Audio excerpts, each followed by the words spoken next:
And we're back with the We're Constitution back! line by line. The best line I've heard so far is nuclear weapons changes everything. And that is certainly true as we wander into the labyrinth that is the 25th Amendment. And we're going to take up Section 3 now. Okay, Paul Fabrizio, professor yeah. of political science. I'm Don Fraser, a historian. Whenever the President transmits to the President pro tempore of the Senate and the Speaker of the House of Representatives his written declaration that he is unable to discharge the powers and duties of his office, and until he transmits to them a written declaration to the contrary, such powers and duties shall be discharged by the Vice President as acting President. Okay. All right. So, I'll just go through and describe when this actually happened. George W. Bush, President of the United States, was going to have a minor surgical procedure that would have him under anesthesia for about 8 hours. General anesthesia.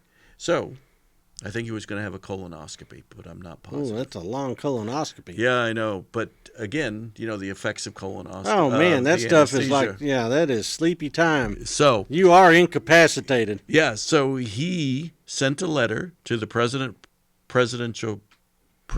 tempore, pro tempore of the Senate. So, in other words, That guy. The old drooler in the corner. exactly. Normally. Yes. It's the most senior member of the majority party and the Speaker of the House saying he is going to be incapacitated for a period of time.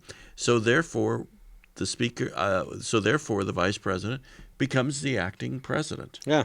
And so Dick Cheney became the acting president, and it was, I believe, about 8 hours. And I think it actually happened twice during Bush's 8 years as president. Wow. And so during that time, Cheney had the full powers of the presidency. And he had all the decision-making. If there was a nuclear war, Yeah. he would be Nuclear. responsible for Nuclear it. war. Nuclear war. And so he had all that powers, and Bush could just sleep away and sleep off the effects of the drugs he was under. So he had two colonoscopies during the course of his presidency? Don't quote me on that, Yeah. but I believe it happened twice. It might have been one colonoscopy and one other thing. I was about to say, then that becomes a but- hunting expedition after that. So, They're looking to see where his head might be. I don't know. That's probably what the Democrats thought. But anyway, Anyhow. the recommendation is you have them every 5 years when you reach a certain Well, I age. guess that's You'll probably find true. out soon enough. Yeah, that's true. So, anyway, boy, what do we discuss on this show? Anyway, what we have is simply a way for the president to. Hand off the nuclear football. But again, it's important to note that it's his handing off. It's Yes. his notifying. And he has to transmit a written declaration to the contrary. So when he's better, he sends another notice saying, I'm fine. Yeah. So what...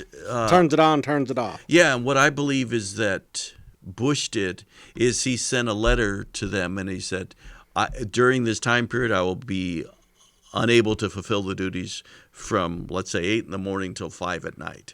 And so that one letter constituted both the first declaration toggle on and the the toggle center. off. Okay. So, and that's it. And, we've never had this provision before. So if a president got sick, you think about, for example, Dwight D. Eisenhower, who had a stroke, had a heart attack.